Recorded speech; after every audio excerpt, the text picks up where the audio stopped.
मंत्री महोदयांच्या उत्तरामध्ये प्रश्न क्रमांक 4.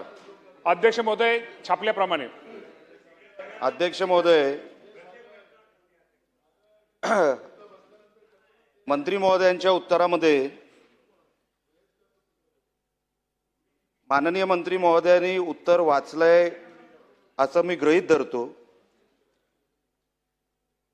पण जे काय उत्तर आहे अध्यक्ष महोदय त्याच्यामध्ये असं काही जमिनीवर घडलेलंच नाही असं माझं म्हणणं आहे. अध्यक्ष महोदय, उत्तरामध्ये असं लिहिलंय की डॉक्टर बाळासाहेब सावंत कोकण कृषी विद्यापीठ दापोली व कृषी विभागाने संयुक्त क्षेत्रीय पाहणी केली. अध्यक्ष महोदय, अशी कधी पाहणीच झाली नाही, आणि जर झाली असेल तर कुठल्या दिवशी झाली, कोणाकोणाला घेऊन, कुठल्या टीमनी, कुठल्या तालुक्यामध्ये, कुठल्या गावामध्ये ते लोक गेले, ह्याची आम्हाला कधीतरी माहिती द्यावी अध्यक्ष महोदय.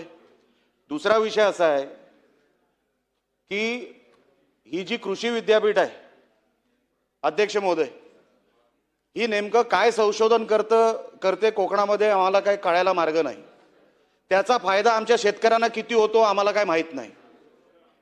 फंडिंगच्या नावाखाली आपण सातत्याने कृषी विद्यापीठाला पैसे देतो राज्य सरकार म्हणून, पण त्याचं रूपांतर शेतकऱ्यांच्या फायद्याचं किती होतं अजूनपर्यंत कळायला मार्ग नाही. दुसरा विषय असा आहे, एकतर आपण ही माहिती अशी चुकीची दिली आहे मंत्री महोदय. अवकाळी पाऊस आला कधी? फेब्रुवारीच्या अखेरीस. आपण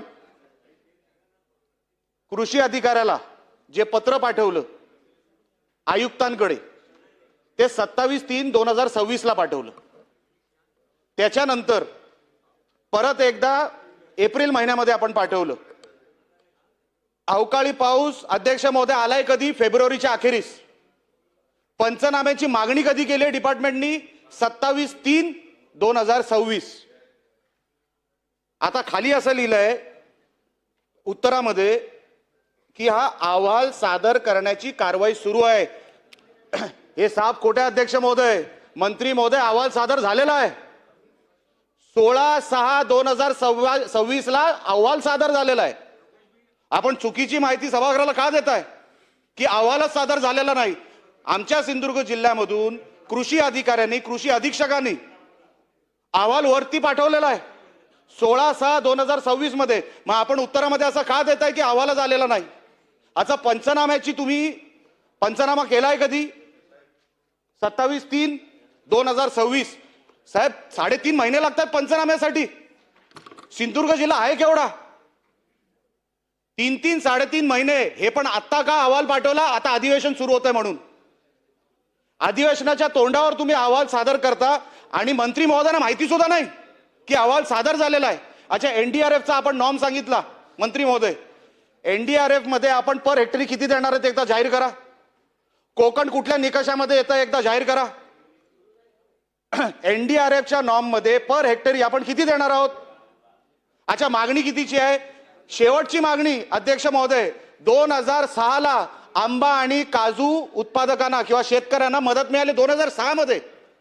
आमचा आंबा आणि काजू शेतकरी त्याच्यानंतर त्याला काहीच मिळालं नाही. 2006 मध्ये जेव्हा आमच्या शेतकऱ्यांना, आंबा आणि काजू शेतकऱ्यांना मदत मिळाली, आम्ही आता 2026 मध्ये तुमच्याकडे नुकसान भरपाई मागतोय. तुम्ही आम्हाला एनडीआरएफच्या नॉर्म खाली नेमकी ती पर हेक्टरी किती मदत करणार ते जाहीर करा. आणि मागणी कितीची आहे? जवळपास 50,000 ते 1,00,000 पर हेक्टरीची. एनडीआरएफचा नॉर्म काय सांगतो अध्यक्ष महोदय? 22,500. यांचं काय होणार आहे अध्यक्ष महोदय त्याच्यामध्ये? माझी विनंती आहे मंत्री महोदयांना, अध्यक्ष महोदय आपल्या माध्यमातून, एक तर ही रक्कम ही 50,000 हेक्टरी किमान व्हावी, किंवा 1,00,000 हेक्टर केलं तर तुमचं अभिनंदन, अख्ख्या कोकणामध्ये तुमचं अभिनंदन करू. आणि त्या कृषी विद्यापीठाला एकदा, त्या कृषी विद्यापीठाचं काहीतरी बंदोबस्त करा अध्यक्ष महोदय. या आता ती कृषी विद्यापीठ बंद करा किंवा त्यांचं फंडिंग बंद करा. सगळे खोटे अहवाल देत आहेत ते. एकही शेतकऱ्याला त्याचा फायदा होत नाही. ती नेमकी कृषी विद्यापीठ करते काय? एकदा त्याच्यावर व्हाईट पेपर काढा अध्यक्ष महोदय, माझी विनंती आहे. आणि शेवटचा मुद्दा असा, साहेब, सभागृहाला ही खोटी इन्फॉर्मेशन येता कामा नये, ह्याच्यासाठी आपण आपल्या इंटर डिपार्टमेंटमध्ये आपल्याला जी काही कारवाई करायची ती करा, त्यांना निर्देश द्या. ही कुठली माहिती आपण सभागृहामध्ये देताय? त्यांच्यावर कारवाई आपण करणार आहात का? आणि हे जे काय आमचे पैसे आहेत हे आपण कधी देणार आहात हे एकदा जाहीर करा, आणि प्रति हेक्टरी आपण किती देणार आहात? चला मंत्री महोदय. अध्यक्ष महोदय, खरं तर निलेश राणे साहेबांनी हा जो कोकणातला जो प्रश्न आंबा काजू बागायतदार शेतकऱ्यांच्या नुकसान भरपाईचा जो प्रश्न विचारला तो खरं तर अत्यंत महत्त्वाचा आहे आणि शासनाला याचं गांभीर्य आहे. अध्यक्ष महोदय, या संदर्भामध्ये या राज्याचे मुख्यमंत्री देवेंद्र फडणवीस साहेब असतील, शिंदे साहेब असतील, सुनेत्रावहिनी पवार असतील आणि कोकण भागातले माननीय मंत्री महोदय